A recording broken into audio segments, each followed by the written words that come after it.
scholarship. Dan dulu juga saya S2 dapat scholarship juga dari foundation dari Bluebird Foundations. Jadi nanti saya mau sharing tentang bagaimana sih dapat beasiswa, terus gimana sih apply scholarship atau gimana apply uh, Oke, pertama, why talk about scholarship now? Kenapa sih kita ngomongin scholarship sekarang gitu, sekarang ini padahal kan teman-teman semua ini ada yang background-nya masih S1 kuliah atau masih ada yang SMA gitu atau ada yang masih eh, semester awal gitu. Kenapa kita udah ngomongin scholarship sekarang? Karena scholarship itu kalau nggak kita siapkan dari awal, kita itu adalah kita biasanya prepare 1 tahun sebelum kita mau daftar atau paling tidak kita tahu jenis apa scholarship yang mau kita daftarkan gitu. Karena berbeda scholarship, berbeda requirement gitu. Kayak kalau contohnya LPDP, requirement-nya adalah kita harus mengabdi kepada negara dan kita juga harus punya background volunteer atau pengabdian atau ya background pendidikan yang oke gitu. Terus kalau beasiswanya nanti kampus dari luar negeri itu biasanya nanti kurikulum fittingnya atau uh, studi plan kalian atau research research kalian yang sudah publish itu tuh yang akan digunakan untuk bagaimana untuk penilaian scholarship-nya. Biasanya beda-beda, maka dari itu saya sarankan untuk bagus nih teman-teman semua sudah mengikuti acara hari ini karena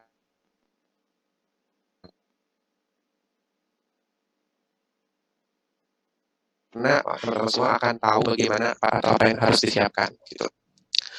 And then apply scholarship. When to apply for scholarship gitu. Kapan sih kita apply untuk scholarship?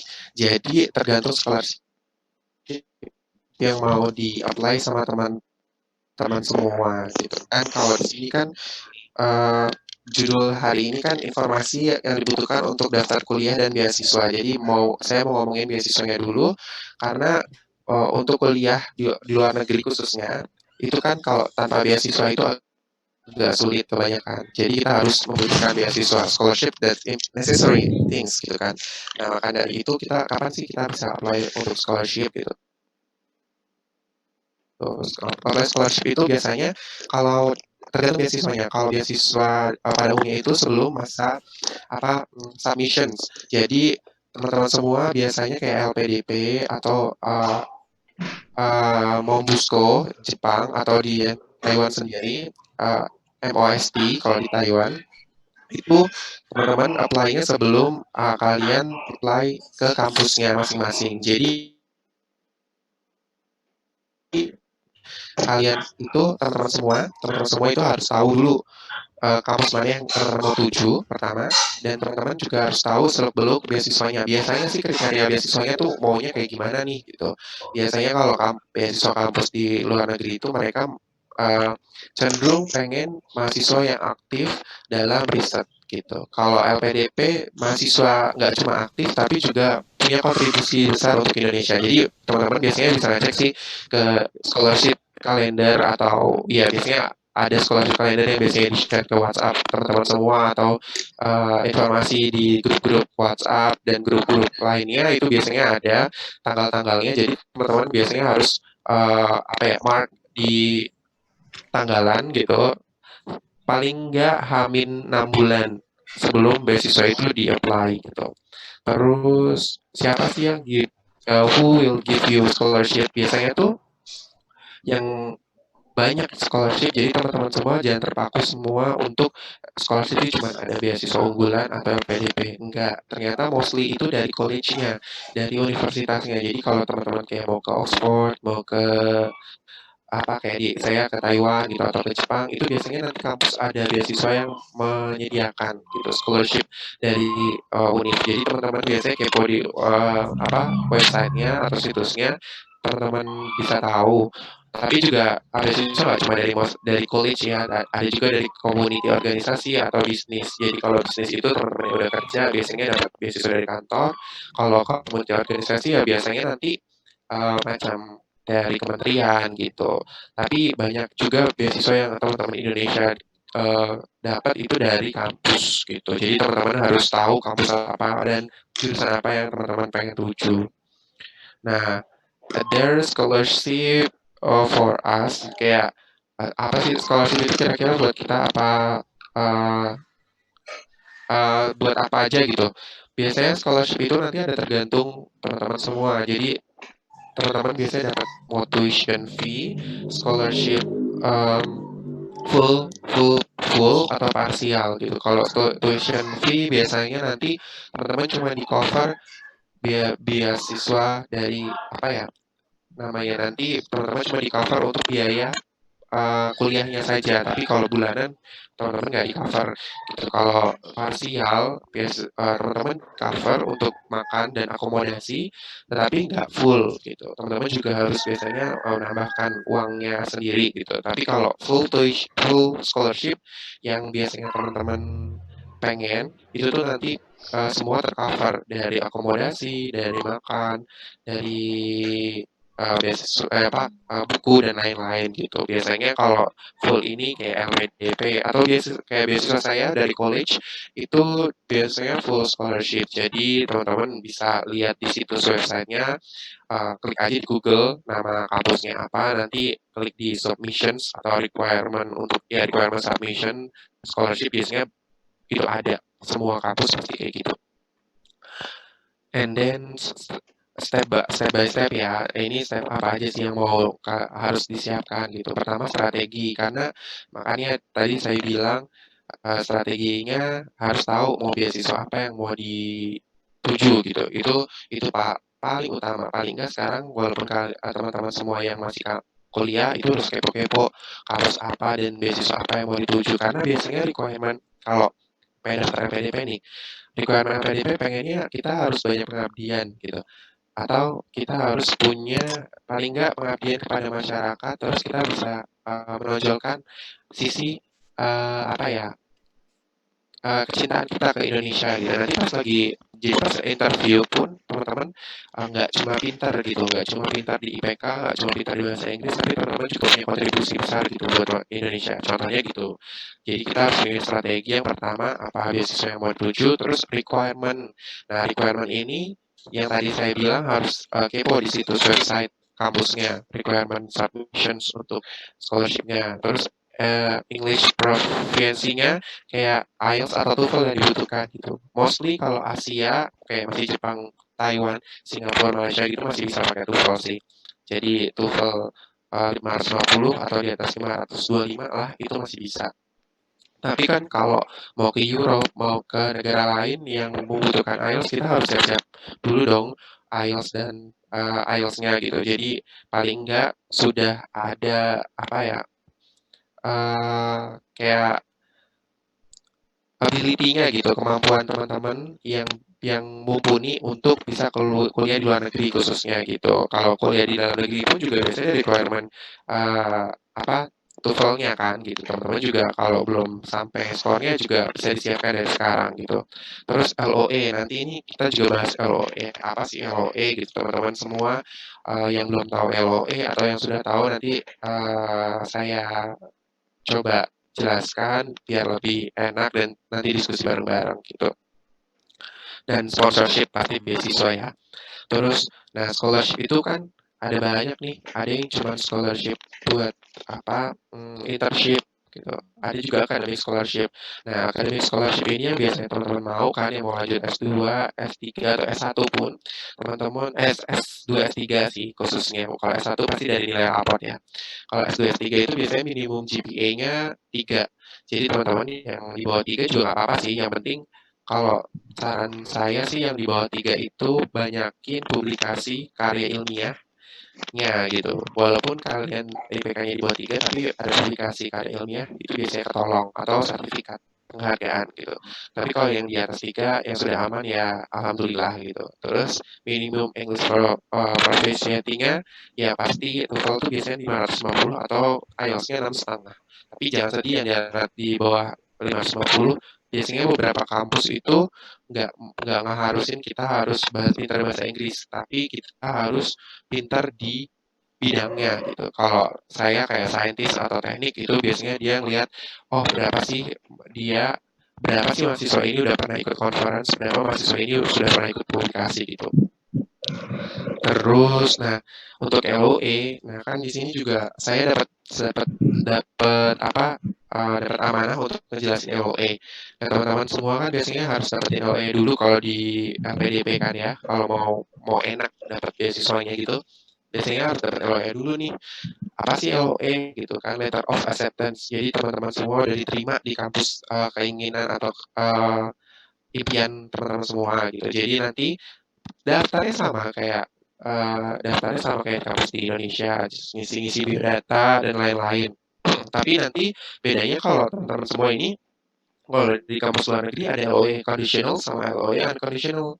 Kalau conditional itu biasanya LOE yang masih bersyarat gitu. Jadi letter of acceptance-nya masih bersyarat. Kalau LOE unconditional ini yang tidak bersyarat. Jadi semuanya sudah lulus gitu. Kalau yang conditional ini biasanya TOEFL atau IELTS-nya belum sampai, tapi tetap diterima gitu. Jadi conditional masih sementara gitu. Nanti kalau mau diterima secara full 100%, dia harus apply IELTS-nya atau TOEFL-nya gitu.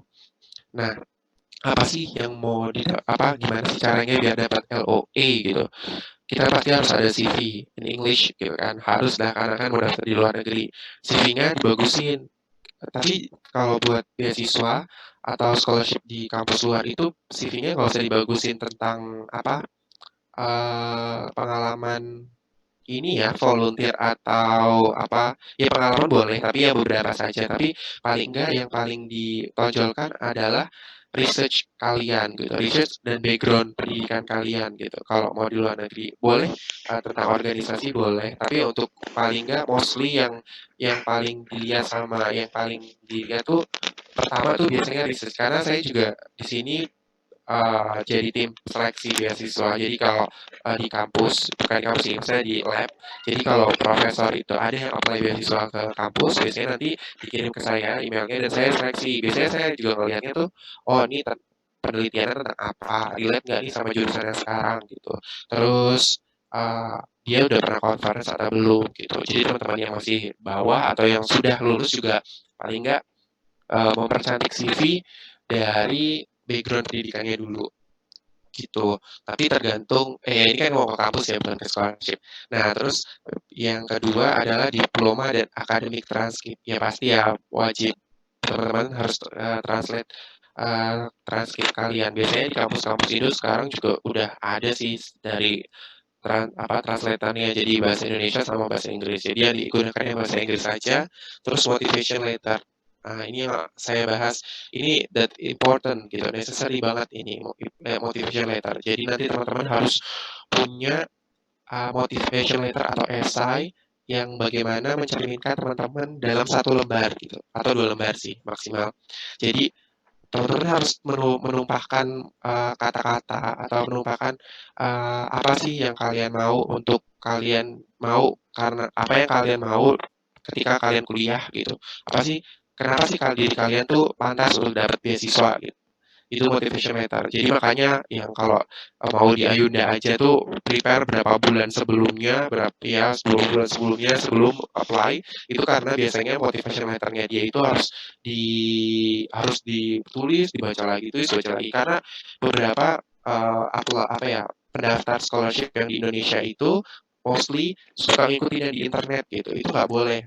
Kadang kadang itu adalah jebakan, bukan kenapa? Karena biasanya reviewer yang biasanya sudah reviewer scholarship biasanya tuh udah hafal gitu. Oh, stylenya ini biasanya udah biasa gitu yang di internet juga udah ada gitu. Style penulisan, style menceritakan diri sendirinya gitu. Makanya dari itu motivation letter itu kalau bisa ditulis sendiri gitu.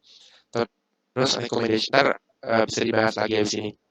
Terus recommendation letter pasti teman-teman harus punya rekomendasi dari kampus atau dari dosen. Yang paling utama sih dari dosen pembimbing ya karena beliau pasti yang tahu riset kita apa, beliau yang tahu apa yang kita apa kita lakukan, apa attitude kita di kampus gitu. Jadi bisa relate gitu loh nanti sama diri kita yang di form recommendation letter-nya.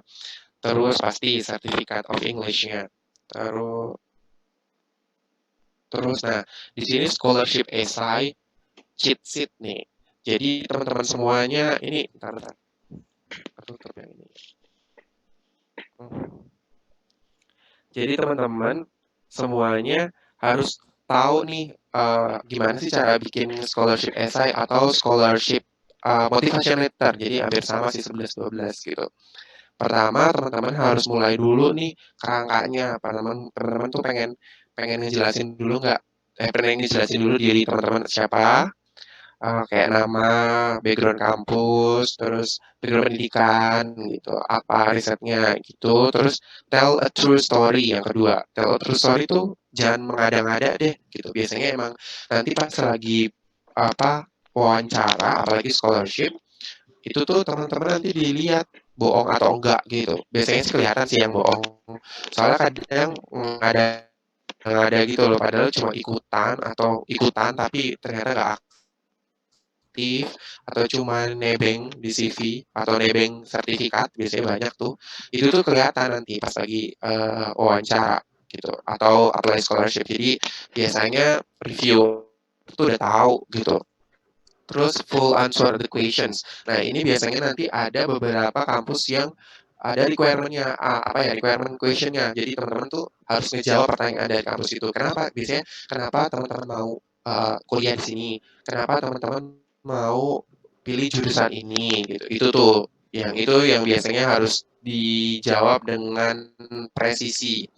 Terus hit word count. Nah, biasanya dihitung lah ya jumlah jumlah jumlah esainya. Ya sama aja sih kayak IELTS atau apapun pasti dihitung jumlahnya, requirement-nya berapa supaya 1.000 kata gitu. Ya teman-teman lihat aja kata-katanya berapa. Kalau bisa sih lebih padat, lebih jelas gitu. Yang nih teman-teman malu untuk nge-share atau proofread lagi ke temennya lain gitu. Malu apa yang diceritakan esainya. Padahal jangan. Kalau pengalaman saya dulu, esai saya atau motivation letter saya sebarin gitu ke teman-teman atau ke dosen gitu. Biar dibaca lagi, ini benar bagus enggak gitu. Ini benar sudah sinkron belum gitu. Karena proofread dan share ini penting gitu. Karena masukan dari teman-teman lain itu tuh penting buat kita gitu. Karena kita nggak bisa berdiri sendiri. Apalagi namanya daftar beasiswa atau apapun gitu kan. Ya kalau beruntung dapat langsung gitu. Tapi kalau enggak kan kita harus tahu kelemahan kita apa gitu. Jadi kita harus punya masukan dari orang lain. Nah, ini terakhir ya, earning scholarship do the math. Jadi harus dihitung-hitung nih apa sih yang harus kita dapat, apa yang kita harus siapin. Gitu. Taking a challenging course. Jadi biasanya teman-teman harus tahu mata kuliah apa yang teman-teman yang sudah diambil dan yang akan diambil. Jadi yang sudah diambil itu biasanya sih mata kuliahnya juga dilihat nih dari transkripnya. Reviewer tuh bisa lihat, oh dia tuh risetnya ini, dia ambil mata kuliahnya ini, oh oke relate, berarti dia apply jurusannya ini, oke relate gitu. Nggak relate pun biasanya bisa, tapi teman-teman harus punya background pekerjaan atau background emang dari luar yang mumpuni gitu. Ceritanya ada teman saya yang jurusan fisika terus daftar manajemen gitu. Tapi entar teman-teman harus tahu kenapa sih daftar itu gitu, kenapa daftar jurusan yang lain gitu, kenapa teman-teman punya background emang dari jurusan itu gitu. Jadi harus tahu gitu. Terus earning good grades. Jadi mumpung teman-teman semua yang udah lulus, ya udah yang udah dapet IPK sekian gitu, 3, atau 2, sekian ya udah lulus ya sudah gitu. Tapi kalau yang belum lulus paling enggak di-push lagi IPK-nya.